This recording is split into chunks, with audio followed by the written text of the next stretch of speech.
He had settled himself on the sofa, then Lebedev had come down to see him, and then his whole family, that is, his daughters and General Ivolgin.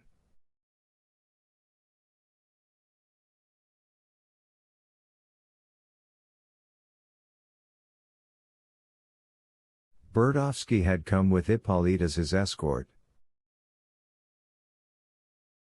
Ganya and Tin, it seemed, had dropped in not long ago. While passing by, their appearance coincided with the incident in the Vauxhall. Then Keller had turned up, told them about the birthday, and asked for champagne.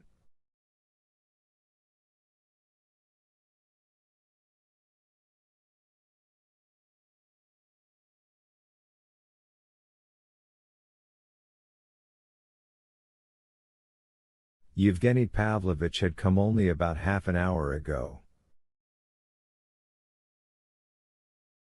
Kolya had also insisted with all his might on champagne and that a celebration be arranged.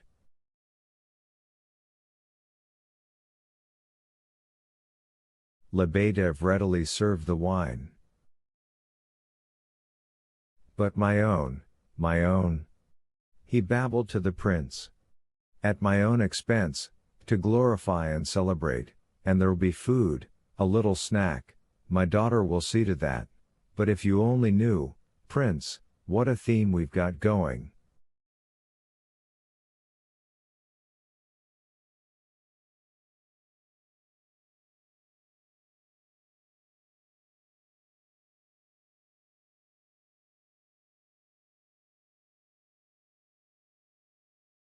Remember in Hamlet, to be or not to be?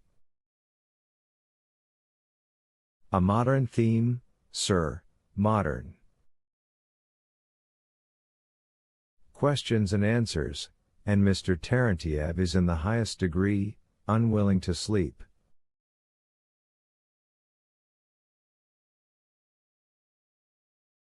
He had just a sip of champagne, a sip, nothing harmful.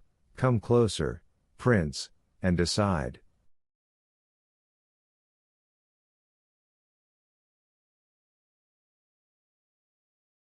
Everybody's been waiting for you. Everybody's only been waiting for your happy wit.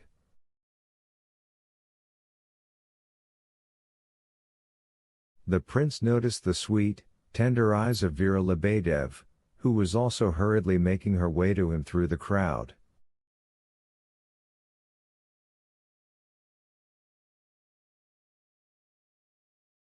He reached past them all and gave her his hand first. She blushed with pleasure and wished him a happy life starting this very day.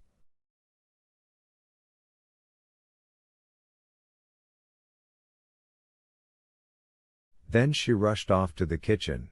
She was preparing the snack there, but before the prince's arrival, the moment she could tear herself away from her work, she would come to the terrace and listen as hard as she could to the heated arguments constantly going on among the tipsy guests about things that were most abstract and strange to her.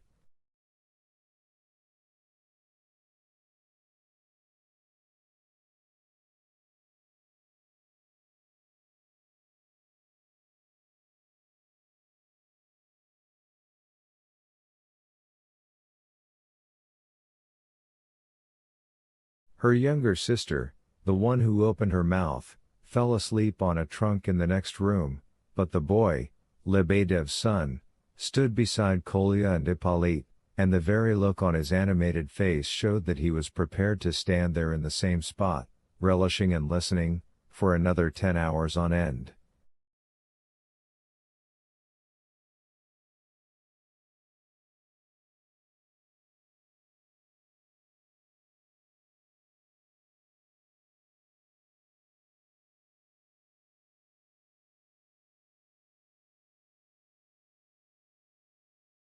I've been especially waiting for you, and I'm terribly glad you've come so happy, Hippolyte said, when the prince went over to shake hands with him immediately after Vera.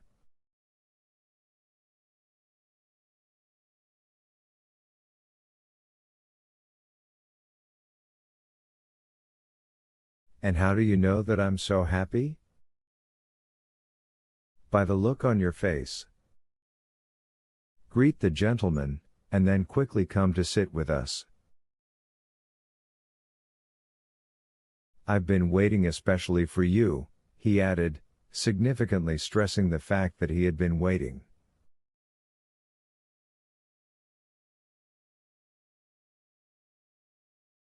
To the prince's remark that it might be bad for him to stay up so late, he replied that he was surprised at his wanting to die 3 days ago and that he had never felt better than that evening.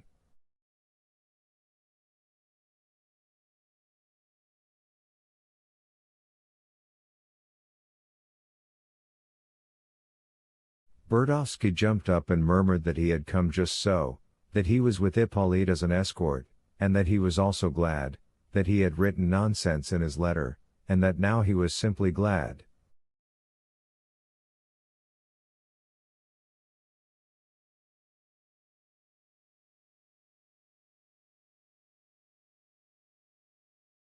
He did not finish, pressed the prince's hand firmly, and sat down on a chair.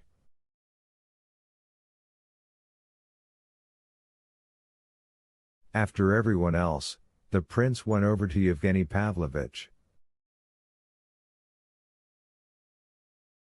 The latter immediately took him by the arm. I have only a couple of words to say to you, he whispered in a low voice, and about an extremely important circumstance. Let's step aside for a moment.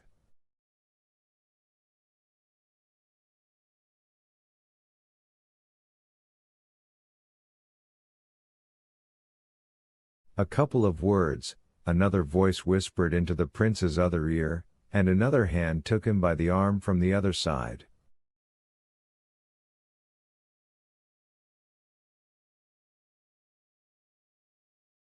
The prince was surprised to see a terribly disheveled, flushed, winking and laughing face, in which he instantly recognized Ferdishenko, who had appeared from God knows where.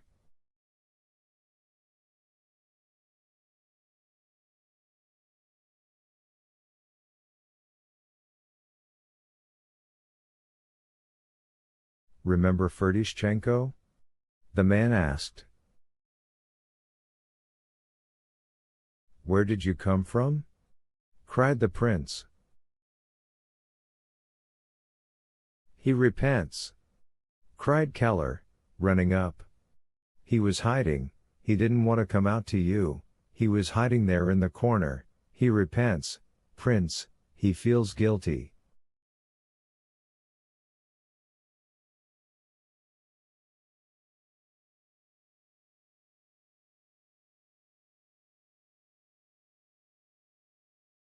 But of what, of what? It was I who met him, prince, I met him just now and brought him along, he's a rare one among my friends, but he repents.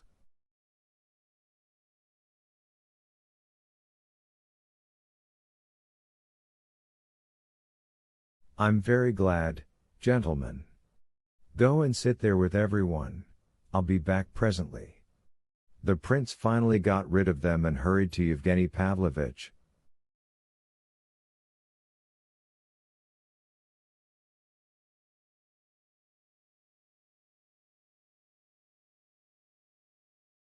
It's amusing here, Yevgeny Pavlovich observed, and it was with pleasure that I waited half an hour for you.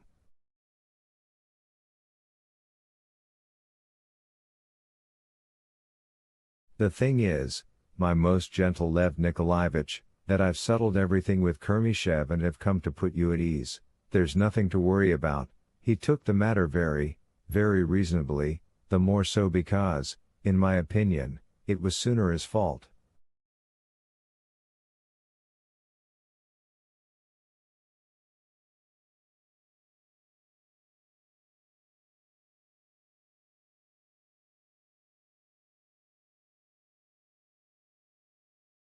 What Kermishev?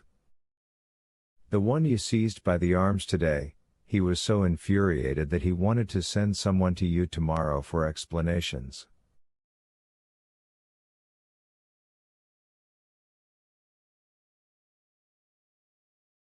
Come, come, what nonsense. Naturally it's nonsense and would probably have ended in nonsense, but these people.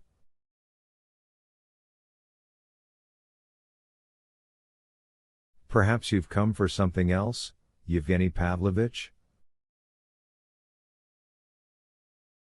Oh, naturally there's something else, the man laughed.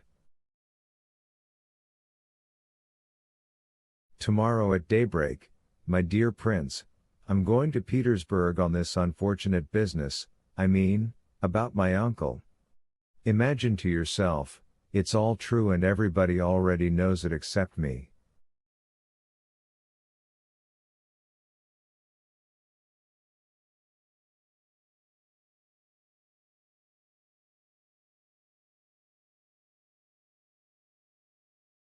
I was so struck that I haven't had time to go there, to the Epanchins.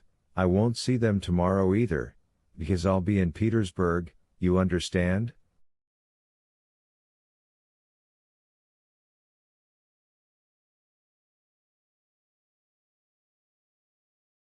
I may not be back for 3 days, in short, my affairs are in poor shape.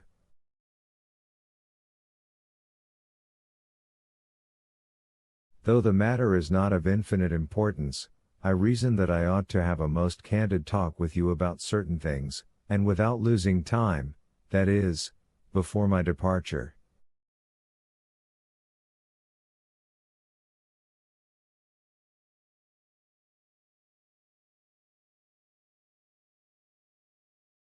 I'll sit here now and wait, if you tell me to, till the company disperses. Besides, I have nothing else to do with myself, I'm so agitated that I won't be able to sleep.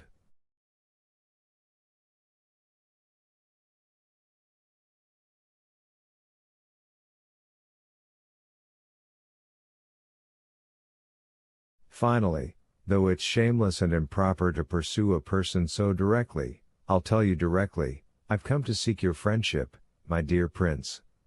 You are a most incomparable man, that is, you don't lie at every step, and maybe not at all, and there's one matter in which I need a friend and an adviser, because I now decidedly find myself among the unfortunate.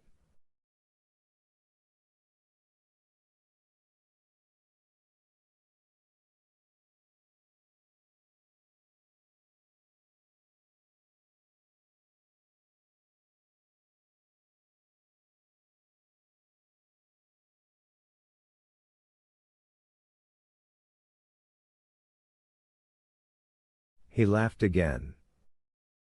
The trouble is, the prince reflected for a moment, that you want to wait till they disperse, but God knows when that will be.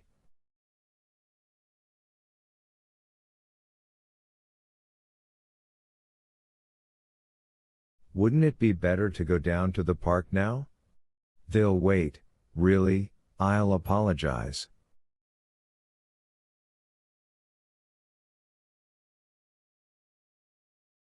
No, no, I have my reasons for not arousing the suspicion that we are having an urgent conversation with some purpose. There are people here who are very interested in our relations. Don't you know that, Prince?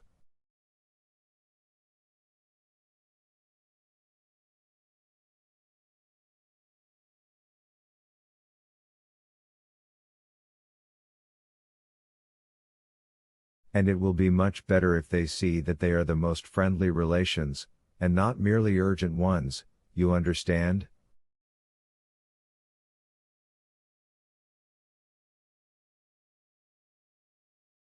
They'll leave in a couple of hours, I'll take about 20 minutes of your time, maybe half an hour.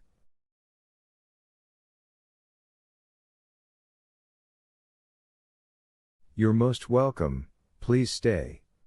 I'm very glad even without explanations, and thank you very much for your kind words about our friendly relations.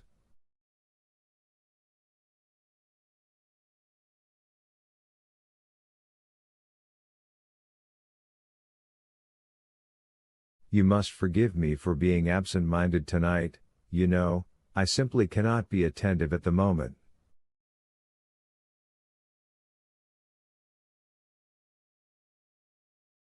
I see, Yevgeny Pavlovich murmured with a slight smile.